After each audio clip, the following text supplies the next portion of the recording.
Senator Lindsey Graham was offered a stance that seniors should take a little less and pay a little more, as well as the age of eligibility may have to be increased to address solvency issues. Well, it's easy to say if you're worth $86 million a year. So today we're going to talk about Lindsey Graham, the famous senator from South Carolina, always making newsworthy statements that are always ridiculous. So I'm going to tell you my personal opinion on Lindsey Graham. So the only thing I know about him is that every time something happens in the news, he is the first to come out with some clickbait comment that makes no sense. I remember him saying that we should flatten Gaza when this whole thing happened. And everybody was in a heightened state of emotion, but that shouldn't be your first response, to kill everybody that's in the area. You can make an argument for what he meant, but that's what he said, and that's just the time that we're living in right now. You can't say things like that.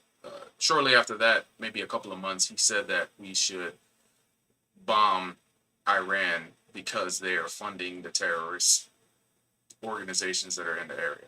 And while that may be true, we don't know that for sure. And even if we did, we can't just bomb them, because from what I understand, Iran may have nuclear weapons or are on the close of acquiring said nuclear weapons. So let's see who he is. So Lindsey Graham is an American lawyer and politician serving as the senator, the United States Senator from South Carolina. His seat has been held since 2003, so that's 20 years.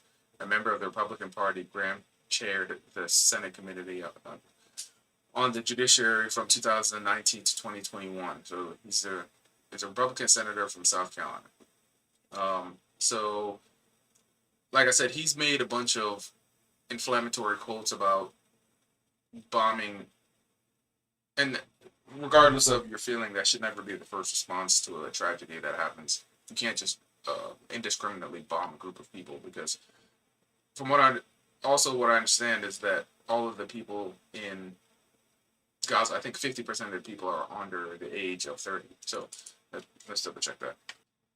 About 40% of Gaza's population is 14 years old or younger.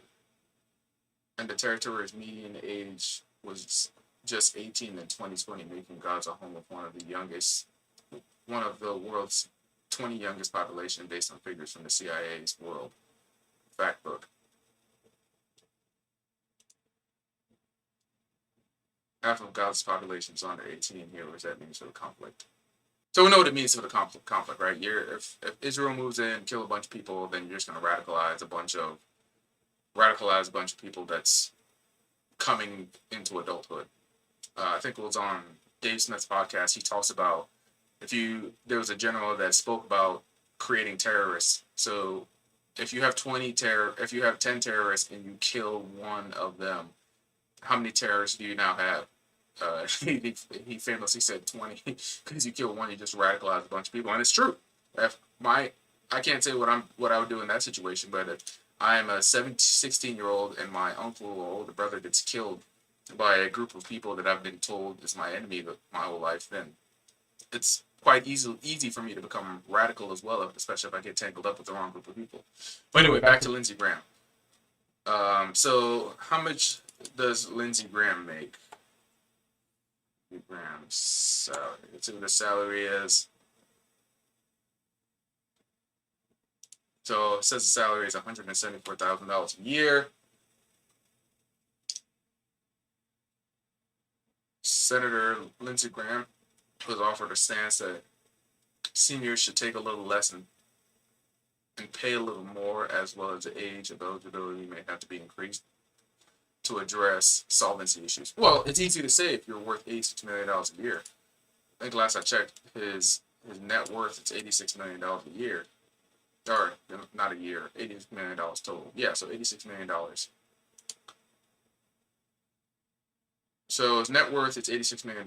Annual income is $13 million. I assume that's what he accumulates from all his investments. His salary is $206. Let's say it's between $175 and $206. Lobby earnings is when companies that are trying to get bills passed, they will get senators on their side, and senators obviously get a kickback once they're able to get those bills passed in Congress. Business profits, uh, those same businesses, I'm sure they give them stock options and the ability to maintain positions at those companies that have some kind of value. Real estate assets, if you live in any metropolitan area, the housing directly surrounding the city or inside of the city are way inflated. They're just so expensive for regular three bedroom, two bath house if it's, let's say, Washington, D.C. Like I said, stock portfolio from the same companies and then the cash in the bank, you can accumulate that. As I said earlier, he has been in the Senate for 20 years, 2003, this year, or last year, so 21, this year will make it 21 years that he's been in the Senate. So collecting that much money and increasing in wealth based on, let's say, lobby earnings and so forth, you can easily develop, accumulate a large salary, especially when you have like these special interest groups giving you money. So back to him saying ridiculous things. Let's see if we could find where he said that we should bomb, we should flatten Gaza. All right, so this website is commondreams.org. How legitimate that is, who knows? Level of place declares Lindsey Graham as Israel does exactly that to Gaza. Human rights offender on Wednesday accused U.S. Senator Lindsey Graham of incitement to genocide after South Carolina Republican urged Israel forces to destroy Gaza, and he wasn't the only prominent GOP figure to make such an incendiary call. So I don't know if he exactly says that. Somebody else is, I guess, paraphrasing what he said and saying that he should level Gaza, which we all know that's never the right. Like we just looked up the average age of the people that are in Gaza. The average age is 18 years old. You're killing a massive amount of people, and even if you flatten, even if you destroy all the infrastructure in Gaza, what are those people supposed to do? Where are they supposed to live? You radicalize them even more than before by destroying everything that they know inside of the community. There's nothing for them to do. There's no jobs. There's no sewage. Nothing. These people just become, for lack of a better term, animals when they're stuck in a cage. And I'm not arguing for either side. I'm just saying logically, if you have nothing to live for, your only option is basically become radicalized against the people that are doing this to you. And Israel is a culprit, proxied by us. We're funding this operation. It's not to say that the Muslim world or the people or Iran or any of these other countries are not responsible by funding, I guess, the Houthis and Hamas to commit these terrorist acts. But instead of doing that, why wouldn't they just invite the people inside of their country and provide them with infrastructure? Because essentially there are your people. I don't understand the preachings of Muhammad, the Muslim prophet, but every man is your brother and every woman is your sister. So I would think that they would want to help give them a better life. It's their holy land, but their holy land is not very maintained. And instead of pushing all of the money to the terrorist organizations, they could push it into infrastructure. And right, Israel could also help. We all understand that, but Ben Shapiro said it, and I'm not a Ben Shapiro fan, but he said it like if all of Israel laid down their arms, they would probably all be executed. But if it was the other way around, I don't think that the civilized world would allow Israel to essentially exterminate a bunch of people if they lay down their arms. That's just my opinion. Take it or leave it. Be mad. So yeah, and he also said we need to bomb Iran because Iran is a culprit, and maybe they are. Maybe Iran is. Maybe China is proxying Iran, and Iran is proxying Palestine to fight Israel, to essentially fight us. Because from what I understand, their chant is death to America, and those are words, and the minute they put it into action, the U.S. has to take some kind of response. But I don't think killing a bunch of teenagers is the right way to do it. So let's find out where he says bomb Iran. U.S. and Israel should bomb Iran. I'm gonna do anti. I guess this is the Israeli, or not Israeli, but a Middle Eastern reporting website. Their news is probably just as credible as ours. Senator Lindsey Graham warns Iran, if you escalate the war, we're coming for you. And Senator Lindsey Graham, Republican, South Carolina, on Sunday warned Iran against escalating the Israel-Hamas war, which has killed thousands of Israelis and Palestinians. I want to applaud President Biden for a strong statement in support of Israel. So this is the other thing that I don't like about either of these parties. They berate each other about every little U.S. policy, but when it comes to war, everybody seems to stand in line. And it's crazy because none of their children are going to go die in these situations. It's the people that want war the most have the most to gain. I wouldn't be surprised if he's invested in all the millions of dollars that he's made is from some of these companies that he has stock options in that are creating weapons to go to war. So it's baffling to me that the American people keep falling for this nonsense. We don't need to be in more wars. We need to take care of our homeless here. We need to take care of. We have enough problems at home. You need to fix your own house before you go and help somebody fix your own house, right?